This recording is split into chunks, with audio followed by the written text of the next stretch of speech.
세계적인 글로벌 기업 회장의 충격 선언. 중국 최대 기업 중 하나인 텐센트의 마하텅 회장이 한국 귀화를 선언하며 중국에서 사업을 못하겠다고 선언했습니다.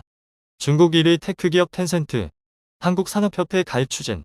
텐센트는 2011년 한국 지사 텐센트 코리아를 설립하며 한국 시장에도 진출했다. 다만 텐센트가 텐센트 코리아로 가입할지 또는 다른 방식으로 가입할지는 아직 확실치 않다. 여기서 나는 당신이 문제를 이해하기 위해 더 명확하게 설명할 것입니다. 텐센트 관계자는 한국 시장 진출을 회사의 산업 발전에 기여할 수 있는 좋은 기회로 보고 긍정적으로 검토하고 있다고 설명했다.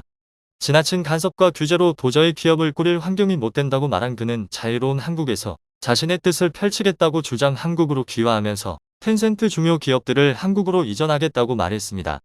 텐센트의 이전으로 글로벌 기업의 탈중국 행보가 가속화될 전망인데요. 대체 중국에서 무슨 일이 벌어지고 있는지 지금부터 자세하게 설명해 드리겠습니다. 시진핑 주석의 중국 장악, 중국 국민들을 자신의 발밑에 두려는 중국 정부의 행보는 최악의 형태로 실현되었는데요. 중국 안우이성 허페이씨의 AI 기반 사상교육 프로그램은 중국 정부의 염원을 담은 프로그램으로 AI로 당 건설에 조력을 하겠다는 취지로 만들어졌습니다. 사상교육을 받는 사람의 표정은 물론 뇌파, 피부 전기 반응을 AI가 포착해 교육에 얼마나 이들이 감화되었는지 파악, 교육 대상자가 관련 내용을 얼마나 진심으로 받아들였는지를 수치화하는 프로그램이죠. 당에 더 순응하는 일을 만드는 것을 목표로 한 이 프로그램은 중국이 얼마만큼 진심으로 중국 국민들을 동물처럼 만드는지를 보여주는 일례라고 할 수 있는데요. 점점 중국 시민들은 중국 정부의 반항조차 할 수 없을 정도로 순순히 통제 사회를 받아들이고 있습니다. 하지만 그렇지 않는 이들이 있는데요. 바로 중국 정부 아래에서 일을 하던 중국 기업인들이 대표적입니다. 기술을 알고 있고 중국 정부가 얼마만큼 잘못된 일을 하고 있는지 아는 이들은 중국에서 벗어나 자유를 찾기 시작했는데요. 최근 글로벌 힙 기업 중 하나로 손꼽히며 세계적인 수준의 기업으로 항상 거론되는 텐센트의 회장이 중국 정부를 향해 불편한 모습을 드러냈습니다. 중국의 제로 코로나 정책과 관련해 중국 정부가 잘못된 경제 정책을 시행한 것으로 인해 많은 기업들이 피해를 보았다는 글을 자신의 SNS에 공유하며 중국 정부를 비판한 것이죠. 그럼 그가 작심이라도 한 듯 SNS에 중국 정부에 대해 비판하는 글을 공유하는 행동을 한 것이죠. 그가 공유한 글은 중국 작가 장민양이 쓴 글이었는데요. 중국 관영 매체 환구시보의 전 편집인인 호시진이 그래서는 상하이 봉쇄 시기 많은 이들이 바이러스 전파를 막기 위해 많은 희생을 강요받아야 했다고 주장하며 이에 대해 중국 정부는 반성할 필요가 있다고 말한 내용이었죠. 중국 정부는 최근 코로나 봉쇄 정책에 대해 비판하는 이들을 단호하게 단속할 것이라고 규정하며 반정부여인이라는 낙인을 찍었죠. 마하텅 회장은 이런 위험성을 알고 있음에도 불구하고 글을 공유하며 불만을 터뜨린 것입니다. 이에 대해 많은 이들이 텐센트가 중국을 벗어나 다른 곳으로 사업을 전개하려는 것이 아니냐는 분석이 등장했죠. 실제로 텐센트는 올해 실적 악화를 이유로 상당한 인원을 감축할 것을 발표했습니다. 관리자층을 중심으로 감원이 이뤄질 것이라고 이야기하면서 특정 사업의 경우 사업 자체를 정리할 것이라고 선언. 이전까지 돈이 되는 분야는 무조건 진출했던 것과 다른 모습을 보였습니다. 결국 마하텅 회장 입에서 충격적인 선언이 나온 것입니다. 미국 이 전문지를 통해 그가 중국을 떠나 한국으로 귀화하겠다는 이야기를 한 것입니다. 세계에서 순위권 안에 드는 부자가 중국을 버리고 한국으로 오겠다는 소식에 많은 이들이 충격을 받았는데요. 현재 중국에서 벌어지는 일을 감안한다면 마하텅 회장의 결단은 어쩌면 생존을 위한 최후의 수단일 수 있습니다. 마하텅 회장은 다른 CEO들과 달리 언론의 모습을 비추지 않으며 그림자 경영을 하는 인물로 널리 알려져 있습니다. 이 대기업들을 향한 중국 정부의 감시가 평범한 중국 사람들의 몇 배를 뛰어넘을 정도로 지독하다는 것이 그의 그림자 경영의 이유라고 합니다. 중국 정부의 간섭이 어느 정도에 해당하는지 알 수 있는데요. 과거 중국 정부가 잘못 행동하고 있다는 사실을 드러낸 마윈 회장은 중국 정부에게 찍히게 되었습니다. 중국 당국을 전당포 영업에 비유하며 하는 짓이 수준이 낮다는 점을 직접적으로 거론한 것이 중국 정부의 영린을 건드린 것이죠. 그는 이 발언 이후 정부에 소환되는 일을 겪어야 했습니다.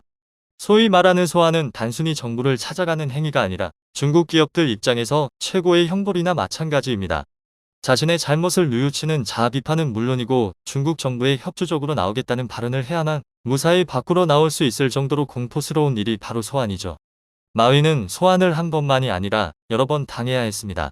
이후 반독점법 위반 혐의로 한화로 3조 3,800억 원의 과징금도 물어야 했고 시총 150조 원이 날아가는 고초를 겪어야 했습니다. 알리바바는 이후 중국 정부를 비판하기보다 납작 엎드렸습니다. 2025년까지 1,000억 위안을 들여 기술 혁신은 물론이고 경제 발전과 약자 보호 등 중국 정부가 주장하는 공동부유 발전기금에 돈을 기부하는 행보를 택했죠. 그럼에도 불구하고 중국 정부의 단단히 미운 털이 박힌 탓에 알리바바는 계속해서 중국 정부의 소환과 과징금의 대상이 되어야 했고 어떤 사업을 벌일 때도 중국 정부의 간섭이 끊이질 않았습니다. 결국 이 일 이후 마윈 회장은 사실상 은퇴에 가까운 행보를 보이며 스페인의 별장에서 머무는 득방 늙은이 신세로 전락했죠. 이 같은 일을 마하텅 회장은 모두 지켜봤습니다. 자신도 같은 처지라고 생각한 그는 언제든지 텐센트는 다른 기업으로 대체될 수 있다고 말하며 중국 정부를 극도로 두려워했습니다. 그는 중국인이었지만 누구보다 중국의 공포를 느껴야 했죠. 반대로 그가 원했던 국가는 바로 대한민국이었습니다. 그가 한 사업의 상당 부분은 한국을 베끼면서 성장했을 정도로 한국에 대해 관심이 많았던 인물이기에 자유로운 한국에서 사업을 하는 것이 마음이 편하다고 할 정도로 그는 한국에 대해 우호적인 태도를 보였습니다. 그렇기에 그는 주저없이 한국으로 귀화를 결정, 중국 탈출에 나선 것입니다. 이를 알 수 있는 사실로 텐센트는 한국게임산업협회에 가입 가능성을 타진하며 회원사 가입 절차에 대해 문의한 점인데요. 보통 중국 기업이 타국 협회에 가입하는 경우는 이례적이라는 점에서 텐센트의 행보는 마 회장의 귀화를 염두한 행보였던 것입니다. 이 소식이 퍼지면서 굴지의 이때 기업 텐센트가 한국으로 본사를 이전하면서 기업들의 탈중국 행렬이 이어지는 것 아니냐는 분석이 나왔는데요. 이미 텐센트 말고도 다른 기업들이 중국을 벗어나려는 움직임을 보였습니다. 세계 최대 스포츠 브랜드 나이키는 중국에서 서비스를 중단하겠다고 밝히며 중국에서 사업을 계속하는 것이 불가능에 가깝다고 선언. 이후 중국 법인까지 정리하겠다고 말하며 탈중국 선언을 했습니다. 뒤이어 마이크로소프트와 아마존도 탈중국을 외치며 중국의 지나친 규제의 사업을 존속하기가 어렵다고 선언했는데요. 아마존의 경우 전자책 사업을 중국에서 정리하겠다고 말하며 사업의 어려움을 호소했습니다. 마이크로소프트는 링크드인 SNS 서비스를 종료하면서 중국 내에서 서방 세계와 유일하게 연결될 수 있는 SNS가 사라졌다고 말하며 중국의 폐쇄적인 환경을 고발했죠. 테슬라는 친중 행보를 보이며 중국의 무리한 요구에도 맞추는 등 최대한 중국 당국의 비위를 맞추려고 했으나 최근 중국 고위 관료 회의에서 스파이 혐의를 받으며 테슬라는 순식간에 경계의 대상으로 전락했습니다. 상하이에 대규모 생산 라인을 건설하고 중국을 중심으로 아시아 동남아시아 수출 기지를 세우면서 공격적인 마케팅을 전개하려던 테슬라의 악재가 닥친 것이죠. 일론 머스크는 중국에 항의하면서 사태 수습에 나섰지만 결국 중국 당국의 강경한 대응에 공장 가동 중지를 선언했습니다. 한국 기업들도 사정은 마찬가지였죠. 롯데그룹도 중국에 공장을 지으며 본격적으로 투자했던 것을 후에 중국 사업체를 정리하는 모습을 보였습니다. 랴오닝 성산양의 테마파크 사업을 야심차게 추진했던 롯데는 약 16억 달러에 해당하는 사업을 매각하기로 결정했습니다. 텐센트만이 아니라 중국인이 세운 중국 회사들 역시 중국을 떠나는 모습을 보였는데요. 중국에서 가장 잘 나가는 이 게임 회사인 XE 네트워크 CEO 황이몽은 중국에서 도저히 사업이 불가능하다고 판단, 거처를 해외로 옮기겠다는 폭탄 선언을 하기에 이릅니다. 황이몽 대표는 SNS를 통해 가족과 일을 중요하게 생각하는 나로선 중국 밖에서 살고 싶다고 선언하는 모습을 보였는데요. 직접적으로 드러내진 않았으나 중국 정부의 간섭이 해외 이전의 큰 요소라는 사실을 어림짐작할 수 있죠. 마하텅 회장의 한국 귀화와 텐센트 이전은 탈중국 흐름을 가속화하는 중요한 이정표가 된 셈인데요. 다른 기업들도 중국 정부의 눈치를 보던 와중 텐센트의 과감한 결정에 따라 이전 행보가 이어질 전망입니다.